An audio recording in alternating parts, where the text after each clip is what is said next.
soki bomoni mobali azoswanisa mwasi ndenge bokotala na video oyo mwana mobali azoswanisa mwasi na ye ex siko ye akoma deja na mwasi mususu avandaka ndako mususu azoswanisa ex likolo ya bana boyebake azoswanisa ye pona bana te mazoswanisa ye pote a surveiller ou bien pote ayeba makambo ezoleka kuna donc ko surveiller ou bien aza toujours na posa ya mwasi wana mais eza pona bana te.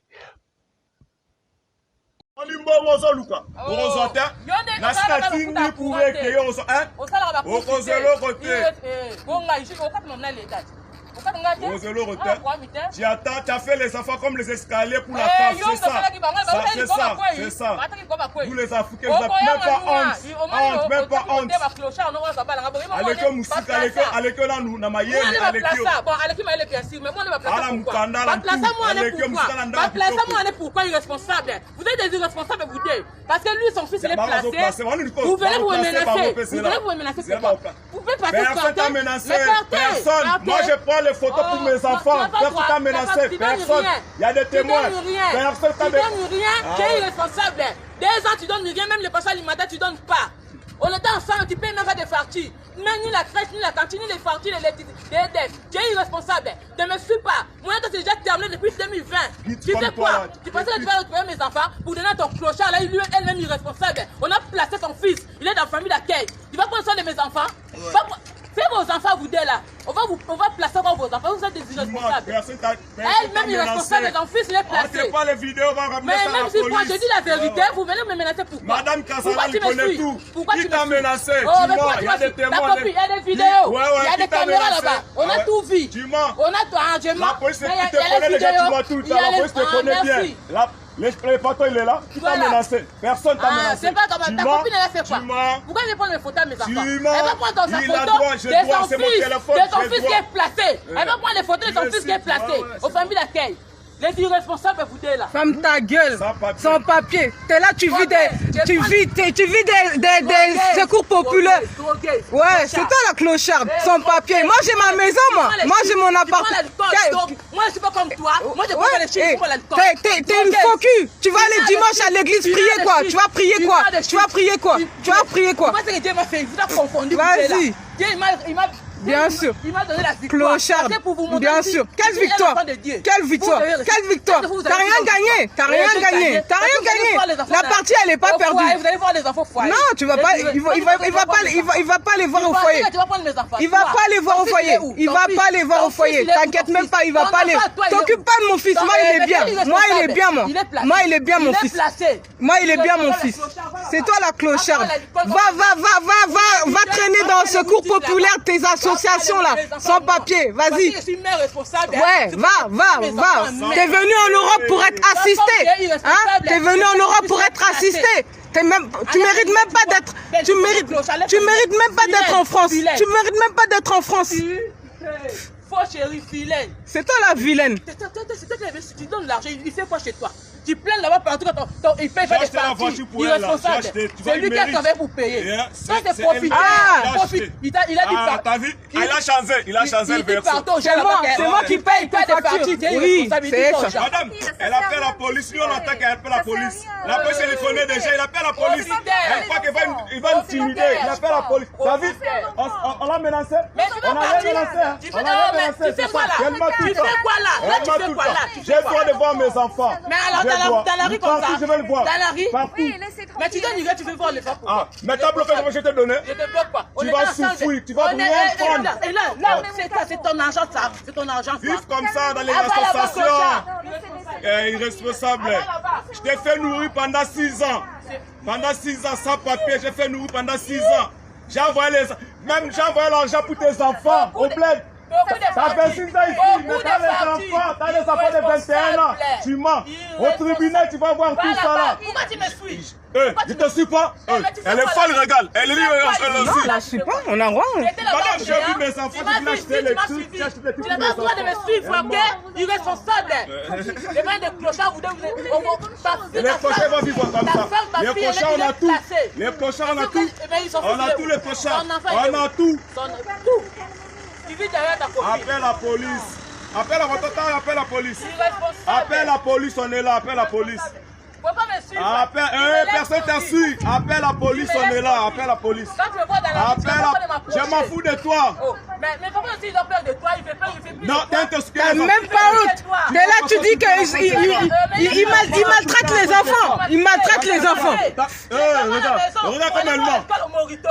Tu as fermé les enfants, madame Kazaïsé. Comment les enfants ont brûlé le canapé? Tu fermes les enfants, j'ai des preuves. J'ai des oui à la maison, chez toi là-bas à la maison. Ton canapé il est brûlé pourquoi? Ton canapé il est brûlé pourquoi?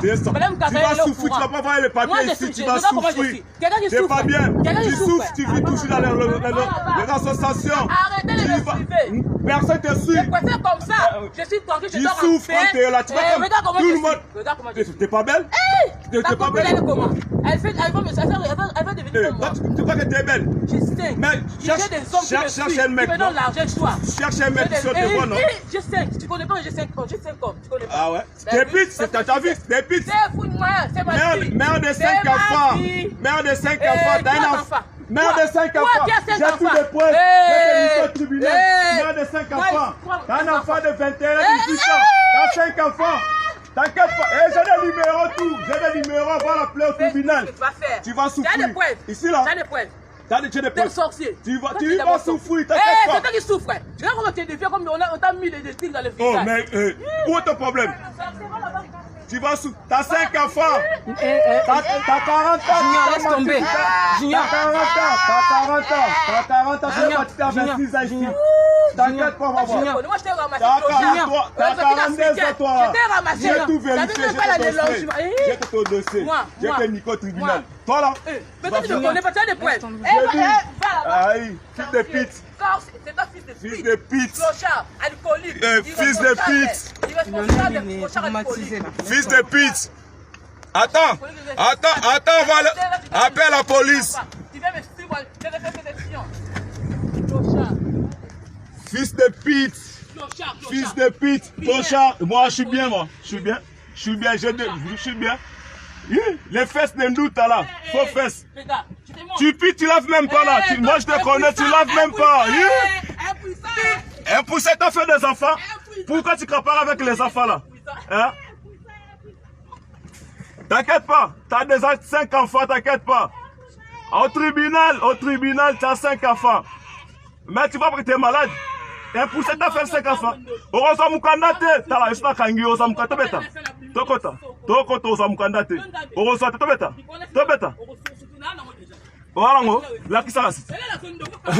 On a le logo, on a champion à Bengana. On a dit que le pas champion à Bengana. Zéro au Tikala. Zéro, Oroka. Là, on vit à Kitoko. On est vivre à Kitoko. Ozandu match. Libolo solo, ma pensée solo. Libolo solo. Faut momi, moi si ma belle libolo solo. Tu pives d'abord, tu pies. Mais les enfants, j'ai fait comment? Ah ouais. Tu pies. T'es trop sale, toi. Trop sale. Ah oui, hein. Trop sale, toi là, trop sale. Zela, Baba Tolo Bango Zela. La Kio Baba Tolo Bango Zela.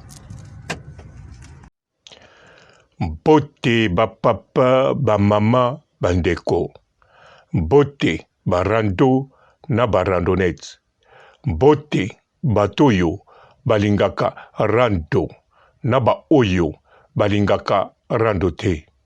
Mbote ba jeune garçon na ba jeune fille. Mbote bana mike na ba bébé.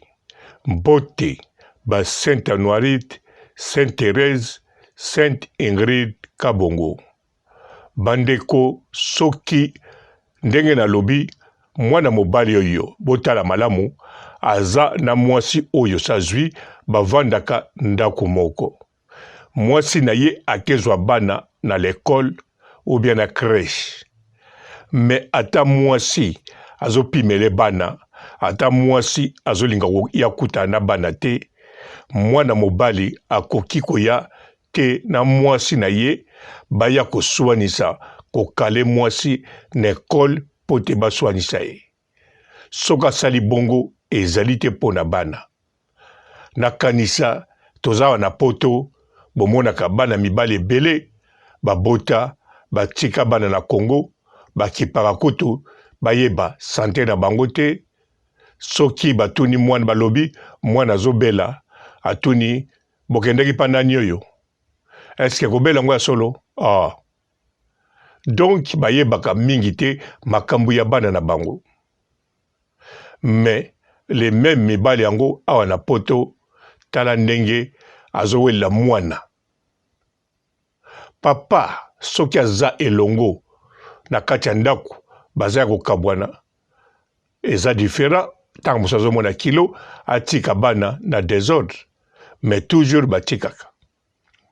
Mais si koyo ye atika bana akieyi déjà akomi na mwasi mosusu, soki mwasi apimeli bana bakendeki na justice o expliquer au lobby juge akokata makambo okomozwa bana. Mais pourquoi akoya koswanisa ye pe aye koswanisa ye aye afilmango? Donc eloko eza wana kaka alingi kosurveiller mwasi wana. Tango mosusu alingi azala kaka mwasi na ye, tango mosusu alinga yeba soki abimaka na nani, tango mosusu alinga yeba soki bavandaka wapi, soki baza na même adresse, tango mosusu mbongo ya bana, tango mosusu makambo ebele, mais ezali mpo na bana te.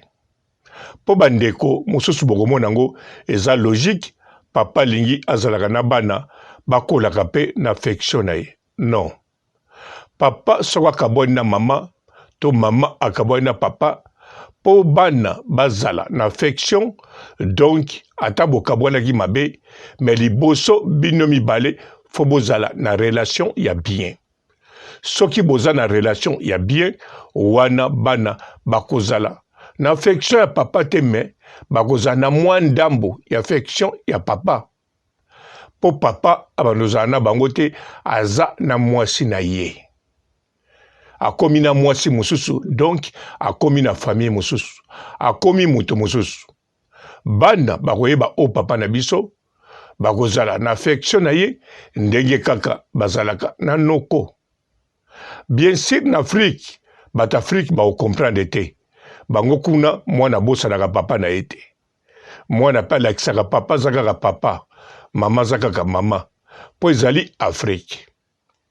Pospe soki likambo lisungi papa muta kosunga to famille ya papa. Mais na poto soki likambo kosunga papa te muta kosunga, l'État akosunga. Donc biloko ebele oyo epesaka papa mwana akangama na papa to na famille ya papa na poto mundele ezalaka te. Alors sikoyo pote bazala bien ebongaki bazala bango mibale na relation ya bien en bon terme. Po soki baza na relation mabe ekozala kaka mabe. Même juge a autorisé papa zwaka bana 2 fois na semaine ou bien 2 fois na mois ekobotela bango problème. Bakabonaka avec problème, baza ya kokabwana, baza toujours na problème, kokuta na bana, bakozala kaka na problème. Bon, nakoko kende na sijango, na makambango mulai, mais namoni tina kokende nango mulai te. Bino boye bakaka oyo nga na lobi, yango wana ekoki, ezalaki kaka pona bango.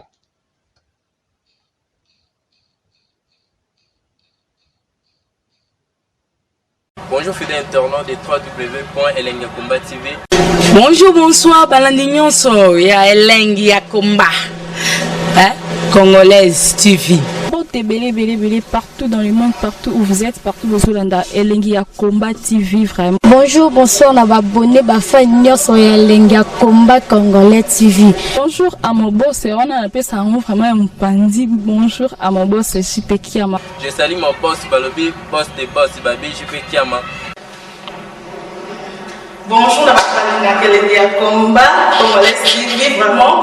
Maman, la chaîne de chaque topo, il y a boss de JP Kiama, et boss des boss, il y a un danger. Donc, Maxime Talon, la Zaki. Ya boss na biso JP Kiama nzambe na ngai ba boss bazali ba boss bazali JP Kiama le boss des boss. Napesi d'abord bonjour te ba mbote belé na mon boss JP Kiama wana na koza ngisaote donc na ko lekati sana napesa mon boss JP Kiama boss des boss. Bonjour fidèles internautes de www.elengiakombat.tv. Bonjour bonsoir balandi nyonso ya Elengi ya Combat Congolaise TV. Belé, partout dans le monde, partout où vous êtes, partout où vous êtes, Elengi ya Combat TV, vraiment. Bonjour, bonsoir, on a abonné, fan nyonso ya Elengi ya Combat Congolais TV. Bonjour à mon boss, on a appelé ça vraiment un pandi. Bonjour à mon boss, JP Kiama. Je salue mon boss, Balobi, boss des boss, Babi, JP Kiama. Bonjour, la Elengi ya Combat Congolais TV, vraiment. Maman, la chaîne de chaque topo, il y a boss de JP Kiama, et boss des boss, il y a un danger. Donc, Maxime Talon, la Zaki. Ya boss na biso JP Kiama nzambe na ngai ba boss bazali ba boss bazali JP Kiama le boss des boss. Napesi d'abord bonjour te ba mbote belé na mon boss JP Kiama wana na koza ngisaote donc na ko lekati sana napesa mon boss JP Kiama boss des boss.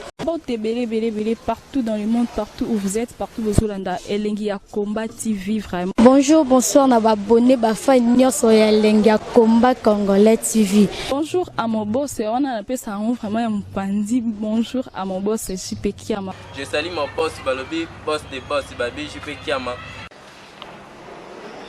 Bonjour, la Elengi ya Combat Congolais TV, vraiment. Maman, la chaîne de chaque topo, il y a boss de JP Kiama, et boss des boss, il y a un danger. Donc, Maxime Talon, la Zaki. Ya boss na biso JP Kiama nzambe na ngai ba boss bazali ba boss bazali JP Kiama le boss des boss. Napesi d'abord bonjour te ba mbote belé na mon boss JP Kiama wana na koza ngisaote donc na ko lekati sana napesa mon boss JP Kiama boss des boss.